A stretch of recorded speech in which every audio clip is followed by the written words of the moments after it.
Tengo el honor de dirigirme a ustedes, invitado por Mi Tierra Televisión, para hablarles del asesinato del almirante Carrero Blanco, el magnicidio del presidente del gobierno Carrero Blanco, que se produjo, se cometió, se perpetró hace unos 40 años.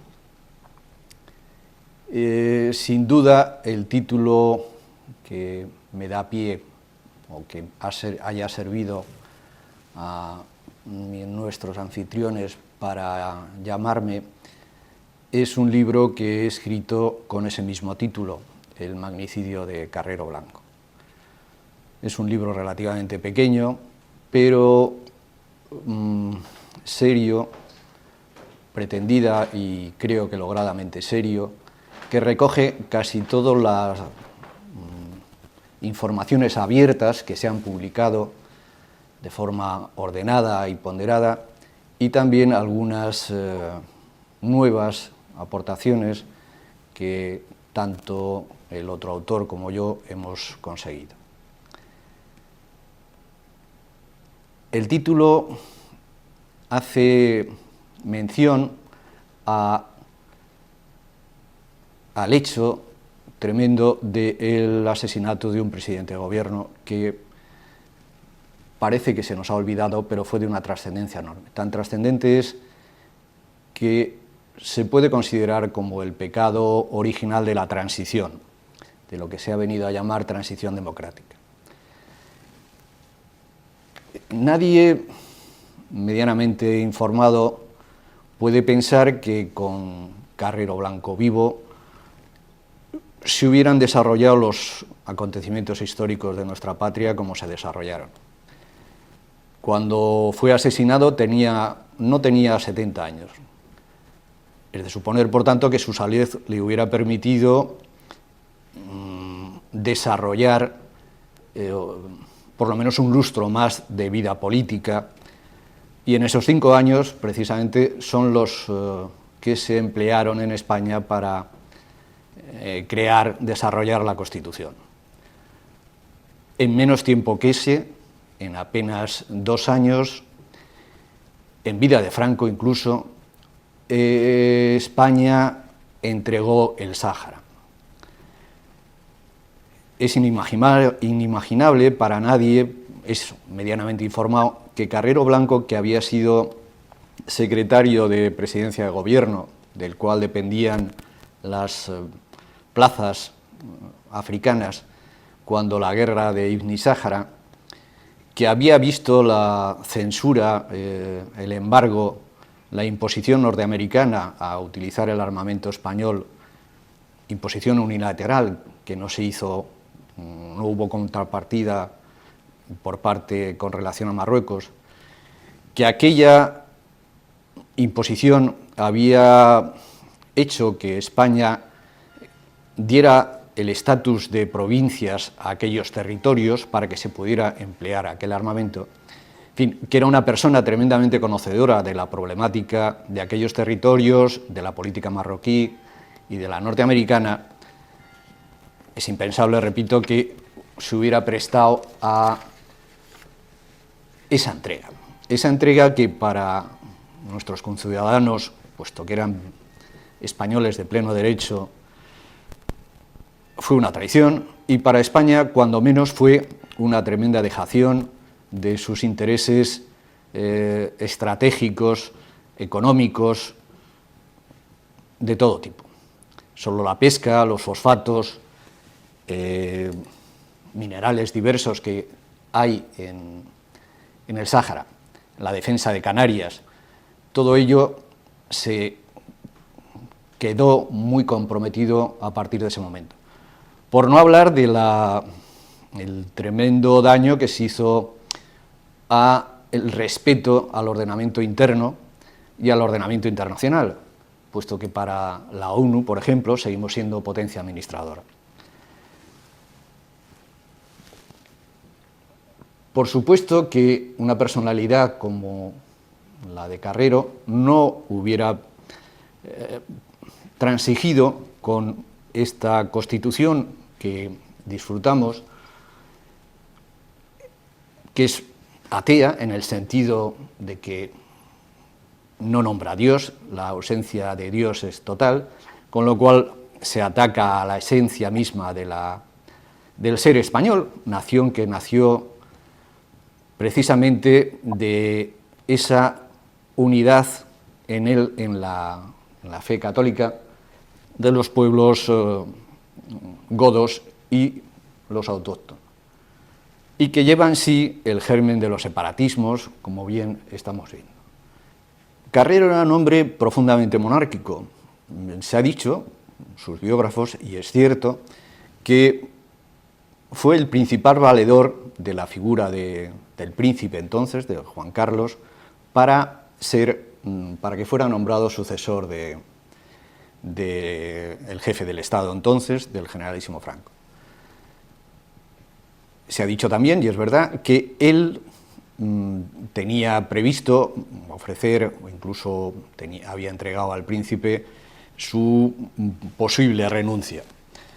Pero seguramente el príncipe no hubiera tenido entonces las seguridades suficientes como para prescindir de él en los primeros años de su gobierno.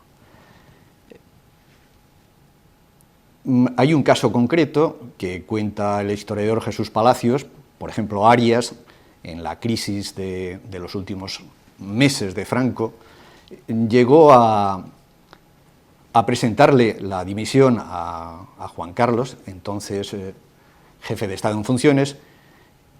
Incluso dice Palacios que dándole una palmada en las rodillas, o sea, de forma bastante poco cortés. Y el príncipe no le aceptó. Con el tiempo, sí, lógicamente, Arias fue descabalgado de la presidencia.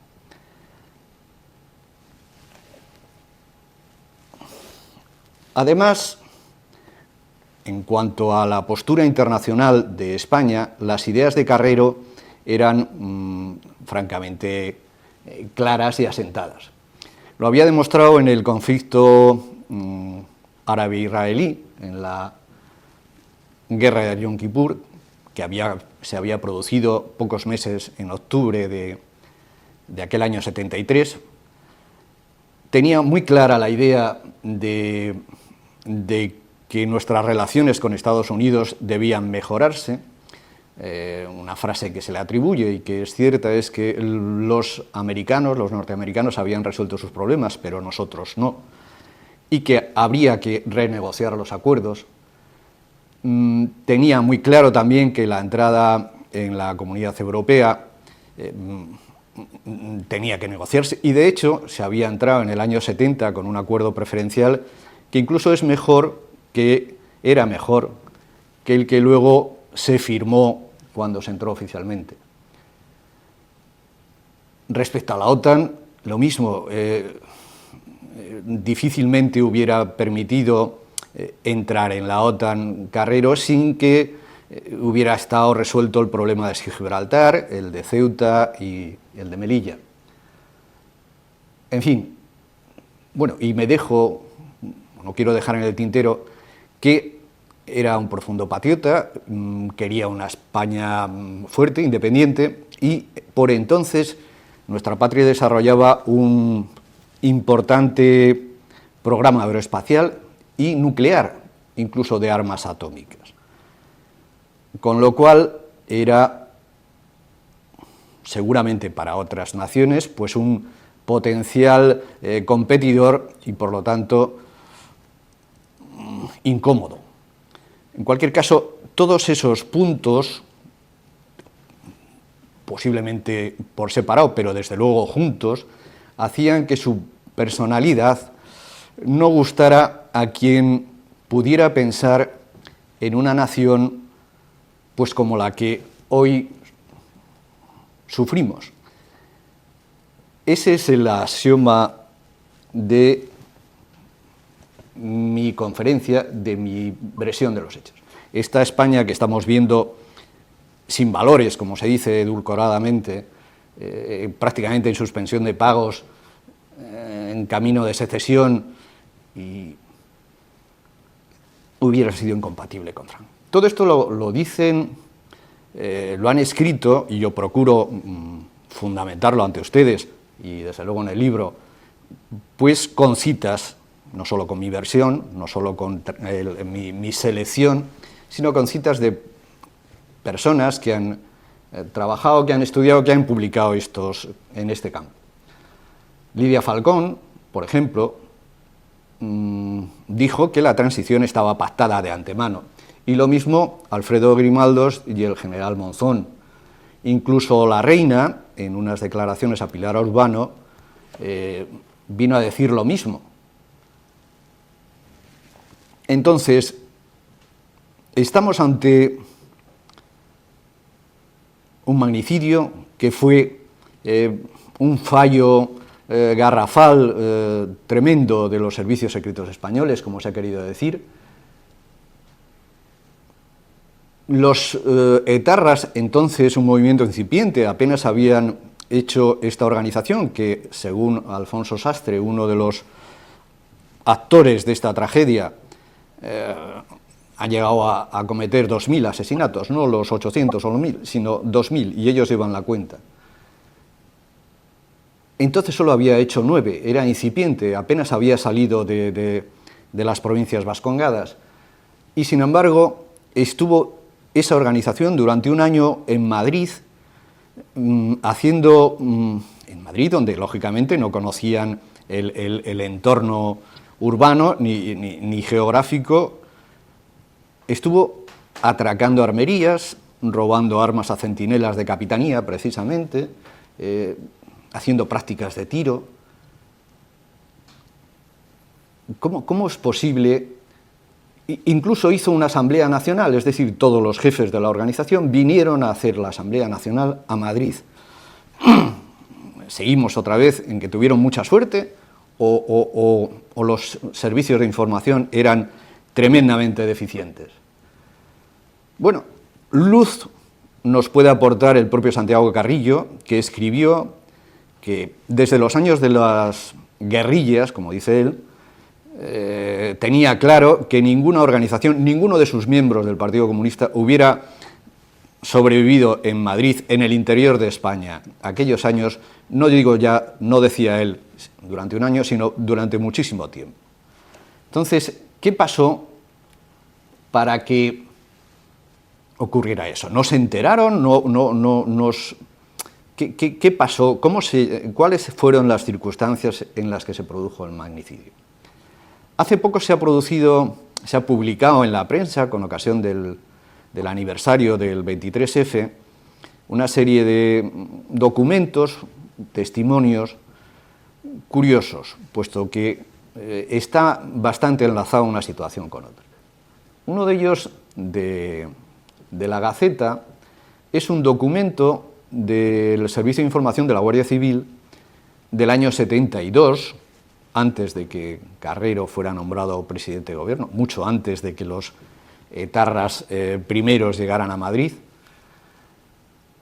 en el que ese Servicio de Información de la Guardia Civil recoge y eleva a sus superiores una información elaborada en Andorra, es decir, en Francia, relativa a los planes del Partido Comunista para atentar contra las personalidades del régimen, y señalaba claramente al entonces vicepresidente del gobierno, Carrero Blanco, porque si Carrero Blanco hubiera seguido de vicepresidente, y mucho más cuando llegó a presidente de gobierno, veían que sus planes para cambiar el rumbo de España se iban al traste. También habla de otras personas que luego tienen mucha actuación en esta tragedia, y volvemos a lo mismo. ¿Qué hacían los encargados de la seguridad del presidente ante estas noticias? Que no son las únicas, hay algunas más que están documentadas. ¿Qué hacían ante ese cúmulo de etarras que hacían cosas raras y que dejaban rastro, porque era un atraco en una armería, un robo de un arma a un centinela de capitanía y tal? En aquella España del año 72, 73, era un bombazo.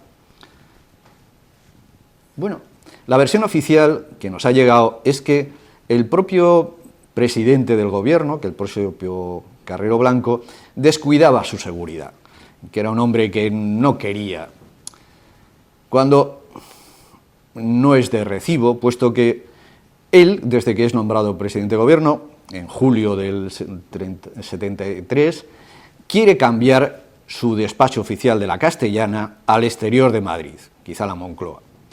Pero claro, apenas han pasado unos meses, no ha dado tiempo a cambio de esa sede. Y él, por lo demás, no tiene que andar dándose su propia protección. El Ministerio del Interior, todas las entidades encargadas de ello, deberían habérselo dado. Bueno, pues no se da.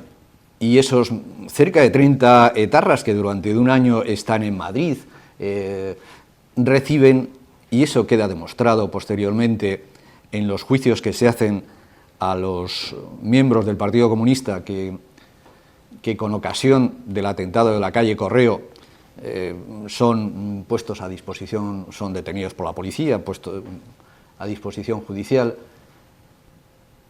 Resulta que hay una serie de miembros del Partido Comunista, luego se dirá que a título individual nada más, como Genoveva Forés, su marido, Alfonso Sastre, Lidia Falcón,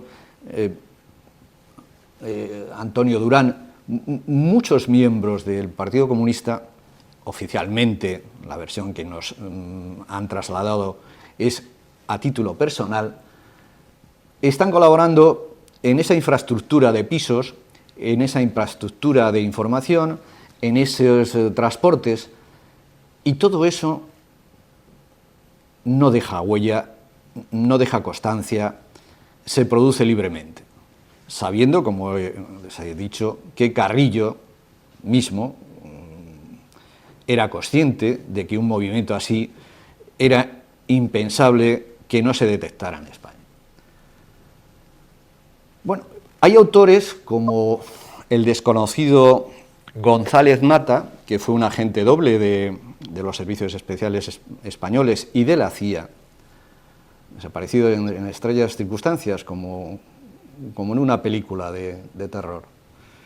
Estevez y Mármol, periodistas, Ismael Medina, Campo Vidal.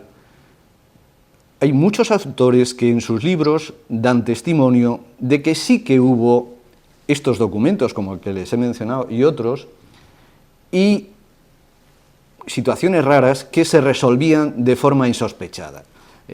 Órdenes de ir a registrar un piso de los etarras donde había habido un robo y se encuentra armamento, pero que pues no desencadenan, no se desencadena a continuación las naturales detenciones o por lo menos pesquisas. Iniesta Cano, que era el director general de la Guardia Civil, y era un hombre próximo a Carrero, y que luego tendrá mucha intervención en esta historia, dijo a sus allegados que él tenía información, como es natural, puesto que recibía esos informes de la Guardia Civil, como director que era, de que se pretendía atentar contra el número 2 del régimen. Lo que es que él interpretó que ese número 2 era el príncipe y no el presidente del gobierno. Pero se estaba en la onda. Entonces, ¿cómo se explica toda esa circunstancia? Pues gracias a un entramado de apoyos de todo tipo. Un exministro de Franco dice que él, en una visita a París, recibió la confidencia del segundo jefe de los servicios secretos franceses, diciéndole que ellos, que normalmente seguían, lógicamente, a la colonia española, los miembros del Partido Comunista, al padre del príncipe, pues tenían en el hotel donde normalmente se reunía el padre del príncipe, don Juan, y esta colonia de exiliados y activistas españoles, tenían puestos micrófonos en muchos sitios, y en uno de estos sitios, grabaron la conversación de Álvarez del Valle, que había sido un importante personaje durante la guerra, fue miembro del gobierno de la República en el exilio, crearía luego el FRAP, es reconocido que era masón en su propia página de la institución. Bueno, Álvarez del Valle, dice este segundo jefe de los servicios secretos franceses, según nos cuenta este ministro, que había dicho: hay que liquidar a Carrero porque es la continuidad del régimen. Y alguna de las frases típicas es: pongan ustedes 1.000 millones en la mesa y esto se hace. Estos testimonios están ahí. Ismael Medina también, Calvo Serer, Álvaro Baeza. Otros autores dicen que sobre ese fondo de la conspiración externa de matiz izquierdista, en un chalet de las afueras de Madrid, de la Sierra, se reunieron 12 políticos, unos cuantos políticos disidentes del interior de la Plataforma Democrática, una organización, por supuesto, no legal, del Partido Comunista, y algunos otros asimilados, y que estos determinaron hacerlo, y a través de, y hay versiones distintas, bien de un sacerdote de origen francés, posiblemente jesuita, un religioso de origen francés, vasco-francés, o bien de un miembro de la Liga Comunista Revolucionaria, pasaron esta información a los valientes luchadores del norte, como los llamaba Carrillo. Entonces, un año antes del atentado, bajan de Vascongadas Argala, Wilson, 2 personas, lo recibe Forest y se pone en marcha esa operación. Los ejecutores reciben información según estos indicios, según estos testimonios escritos, y se pone en marcha.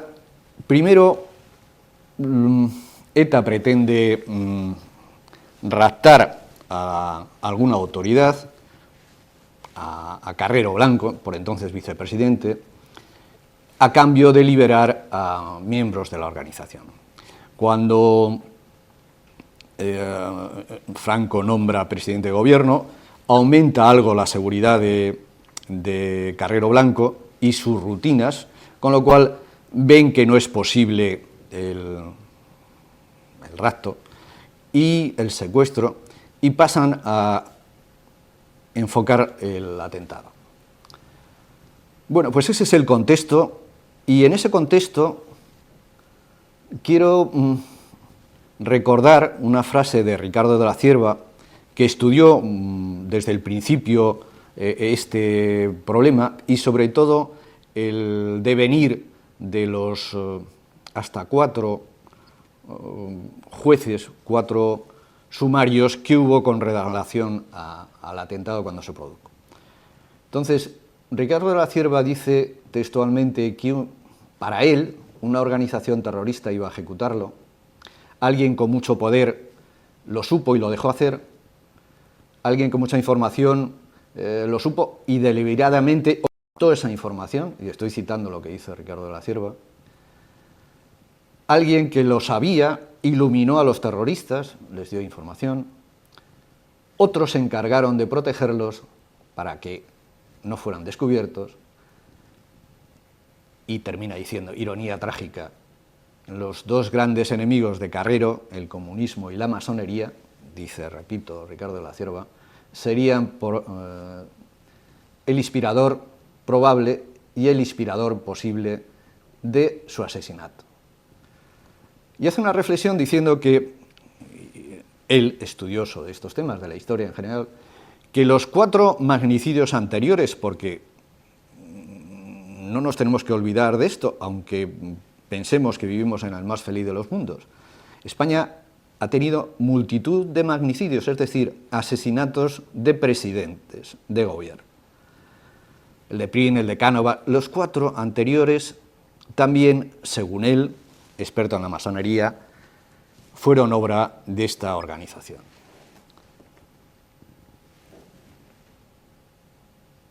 Ante ese panorama, hay autores que textualmente hablan de que la CIA dejó hacer a ese movimiento, quizá gestado, como dice de la Cierva, por la masonería, las masonerías, alguna organización oculta, y el Partido Comunista, porque tuvo que saberlo necesariamente. El atentado se produjo apenas 80 metros en línea recta, al lado mismo de la Embajada de Estados Unidos. El almirante Carrero vivía a menos distancia que esa de la embajada. Todos los días pasaba por delante de la misma. Es decir, los servicios de contrainformación de la embajada, lógicamente, y más en aquella época, que recibió a Kissinger, tenían que estar mirando para afuera. Y es de suponer, y hay autores que así lo recogen, que vieron esa vigilancia de los etarras mientras pensaban en el secuestro y luego cuando pensaron en el asesinato. Pero es que además Estados Unidos durante la Guerra Mundial llegó a crear una brigada que denominó Rothschild, de vascos, porque se formó en un castillo francés de este afamado banquero de origen judío. Bueno, también sabemos por Anson que a les Dulles les dijo que Estados Unidos pensó en algún momento fomentar, crear, instigar una guerra de guerrillas en el norte como excusa para, durante la Segunda Guerra Mundial, desembarcar, ocupar esa zona y llevar la guerra al continente.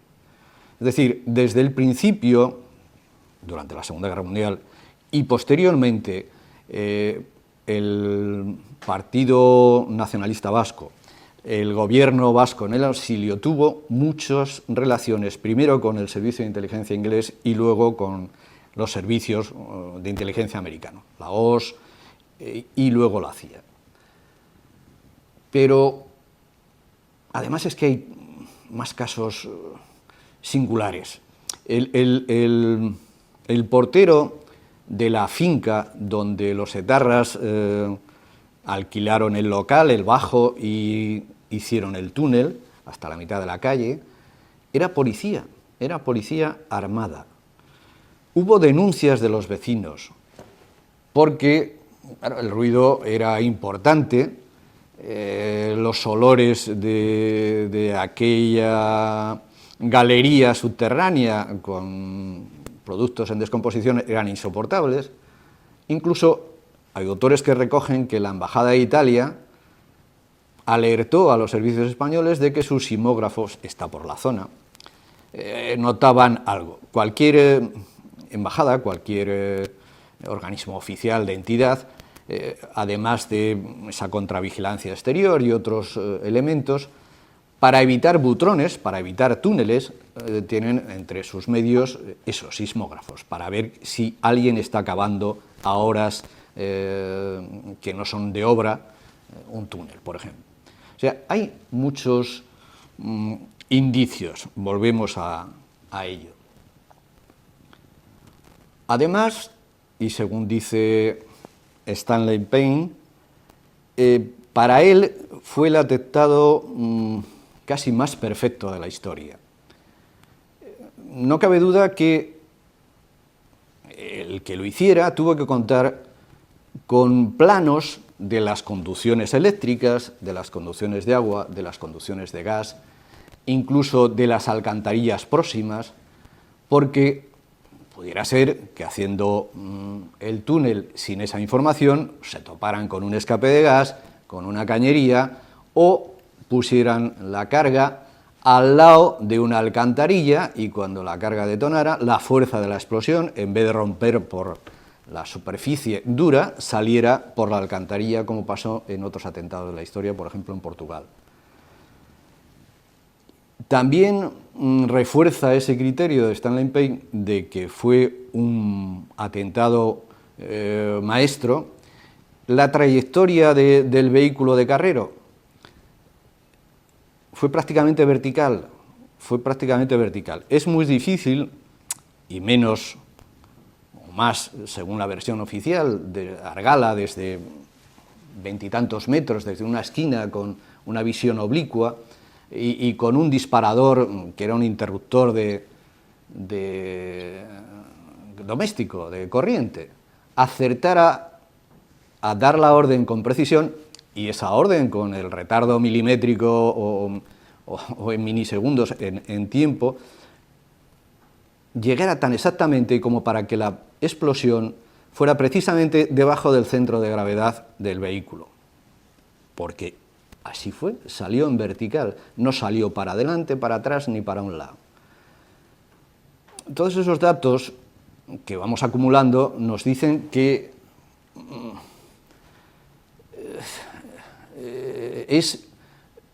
esa versión oficial es un tanto, tiene muchas aristas. Una vez producido el atentado, hay más indicios, hay más cosas. En el piso donde los etarras habían hecho el túnel, aparecen unas pintadas. Innecesariamente, ningún terrorista firma que tiene que salir del país en el que se está jugando la vida después de haber puesto la bomba, que debe pensar que se le va a caer todo el poder de aquel Estado encima, deja pistas para que le encuentren. Bueno, pues en ese local donde se produjo el túnel, aparece escrito ETA claramente. Bueno, es dar pistas innecesarias. En uno de los pisos, claro, la policía lógicamente se volvió rápidamente a rebuscar. En uno de los pisos de los etarras, que entonces sí diligentemente encontraron, aparece en un oculto, casi oculto, en un envoltorio de una medicina, un número de teléfono. Casualmente ese teléfono van a buscarlo los inspectores y corresponde a un piso que está vacío, pero a alguien se le ocurre, a alguno de los inspectores se le ocurre llamar y suena el teléfono en el piso de al lado. Bueno, aquel escondite perfectamente elaborado, con dos pisos conexos, era el escondite de Sánchez Montero, el dirigente del partido, el máximo dirigente del Partido Comunista en el interior, como decían entonces. Estaba allí Sánchez Montero. Y en el tiempo que tarda la policía en entrar, se decide, entra, estaba quemando documentación. Bueno, pues esa documentación que encuentran, casualmente alguna había salido necesariamente, según los informes policiales y de los servicios secretos, de la caja fuerte de el Ministerio del Ejército, de la Subsecretaría del Ejército, del que luego va a ser jefe de la Casa Real, de Sabino Martínez Campo. Vean ustedes que no deja de ser llamativo. Se produce, lógicamente, había una operación prevista para los grandes acontecimientos, la operación Lucero, y el director general de la Guardia Civil la pone en marcha. Iniesta Cano la pone en marcha, porque estaba previsto, lógicamente, que si hay un atentado, hay un elemento distorsionador de la vida nacional, estaba planeado que se pusieran. Bueno, pues su jefe de Estado Mayor,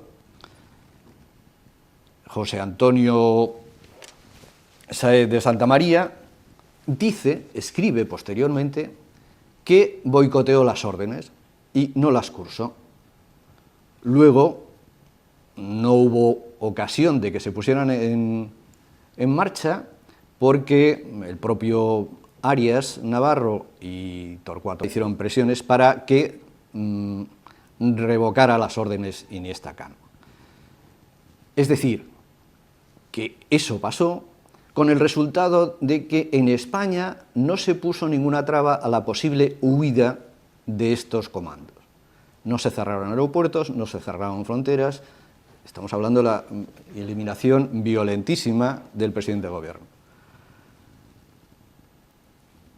Pero quizá lo más llamativo de todo, por lo menos para nosotros, los autores de ese libro, es que en uno de los pisos de los etarras, en las mismas 24 horas, en un segundo registro,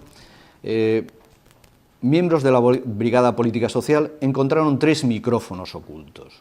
Es decir, y eso lo sabe uno de los autores del libro, porque tenía información de primera mano, porque en aquel momento estaba destinado en aquellos cuerpos. Los etarras estaban monitorizados, como decimos ahora, estaban perfectamente seguidos, se sabía lo que iba a hacer. Alguien había puesto micrófonos y les seguía. Bueno, otra pincelada más.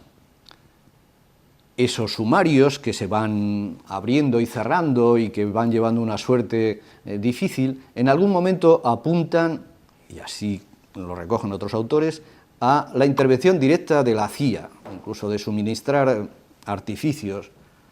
Bueno, pues el fiscal general del Estado, Herrero Tejedor, en aquel momento, muere en un desgraciado accidente en el año 75.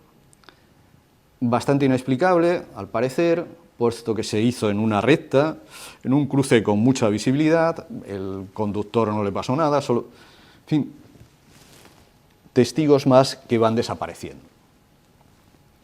Bueno, otra pincelada.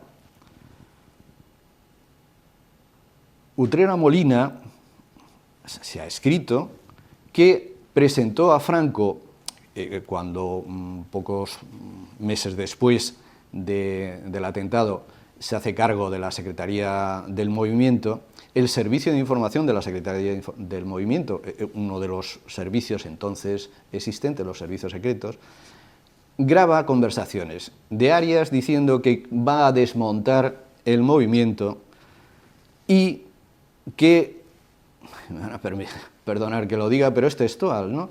Y dibuja un poco la situación y el personaje, que Franco es un viejo y que sus cojones son los que mandan.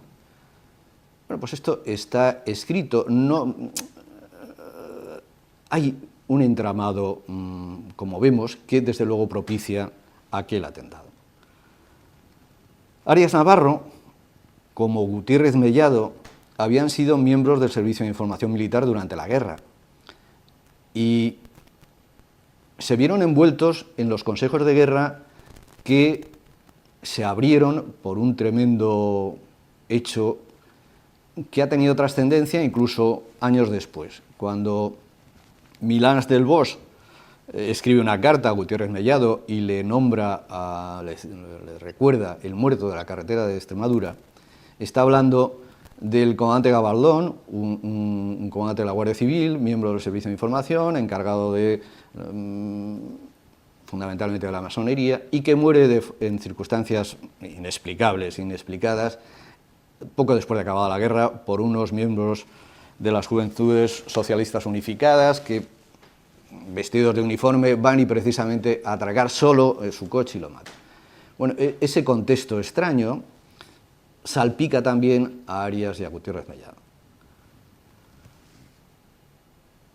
Ricardo de la Cierva, que tanto he citado, habla en su libro de Misterios de la Historia, que en algún momento determinado, años después, la Embajada de Estados Unidos, los Estados Unidos se quejaron de que quizá Gutiérrez Mellado estaba pasando información a la URSS.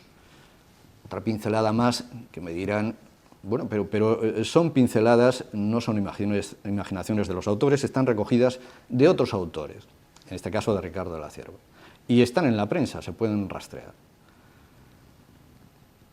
Díaz Alegría, que era el jefe del servicio de información, era el jefe del Alto Estado Mayor, del cual dependía el auténtico servicio de información de aquel momento, el heredero del de la guerra, del cual se había desgajado el SECED, pero el auténtico servicio de información, el que será madre del CSIC, era el del Alto Estado Mayor, el de la tercera sección del Alto Estado Mayor, de Díaz Alegría, que mandaba a Gutiérrez Mellado. Díaz Alegría, que va a ser el que vaya a Rumanía a entrevistarse con Carrillo, que va a ser destituido con ello, que en el momento del atentado, dice Carrillo, que le llamaron de parte suya para asegurarle que no iba a haber una noche de represión. Bueno, pues Díaz Alegría acabará siendo embajador, muchas veces oficial, en Egipto, por ejemplo, y otras veces particular del rey. Ese es el contexto de ese magnicidio. Pero además, poco después se produce la amnistía general, y dentro de esa ley de amnistía, de la Ley 46 del año 77, una ley que no tiene preámbulo, no dice cuál es la filosofía de la ley, es de las pocas que se saltan ese fundamento, se amnistía a todos los etarras presuntos autores del magnicidio sin haber sido juzgados, condición sine qua non para ser amnistiados. Poco después, el único de los autores materiales, supuestos autores materiales del atentado, Argala, es volado, es asesinado, es muerto en Francia hay quien dice que por miembros de los servicios secretos españoles. Y nos vamos acercando un poco al final.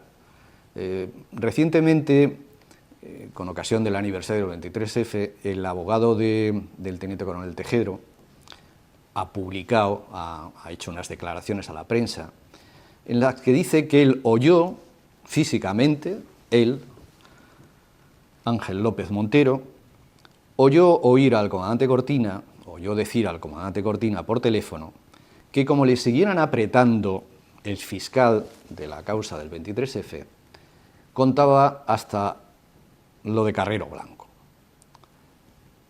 Bueno, pero es que el comandante Cortina había dicho como respuesta a las preguntas del fiscal en la vista, y un poco sin venir a cuento, y desde luego ante el general espanto de los que le escuchaban, que en estos atentados, y cita otros, pero en el de Carrero había coches del servicio, es decir, de alguna forma sacó algo que podría interpretarse como una amenaza. Eso está recogido además en las actas del juicio, que el coronel Perote, otro miembro del CSIC, que tuvo problemas cuando fue encausado, su abogado por fin consiguió las actas de este juicio del 23F que el general presidente del Consejo de Guerra no había dado en su momento a los abogados defensores. Bueno, está documentado que efectivamente el comandante Cortina dijo lo que dijo, mentó esos coches del servicio. Pero además, Estévez y Mármol, dos autores, citan el testimonio secreto de uno de los hombres supuestamente de Cortina, que les dijo a ellos que aquel día que voló Carrero, cuando volvieron a la base, dijo: nos lo hemos llevado puestos, menudo agujero hemos hecho. O sea, hay 3 indicios más de que nuestros servicios secretos, o mi parte de los servicios secretos españoles, estaban muy cerca del momento del atentado. Unido a los micrófonos, unido a todas estas indicios, pistas, desde luego creo que supone un panorama lo suficientemente claro, lo suficientemente rico, como para que ustedes se formen una idea de lo que fue aquello, de lo que fue aquel atentado y de la intencionalidad con la que se hizo. Desde luego, lo más revelador de todo lo que les he contado, sin duda, es lo último, esa casi confesión de parte, forzada confesión de parte. Espero haberles iluminado con este aluvión de datos y que les sirva para elaborar y pensar qué fue aquello y, a la luz de la historia, a la luz de estos hechos, interpretar los hechos actuales. Muchas gracias.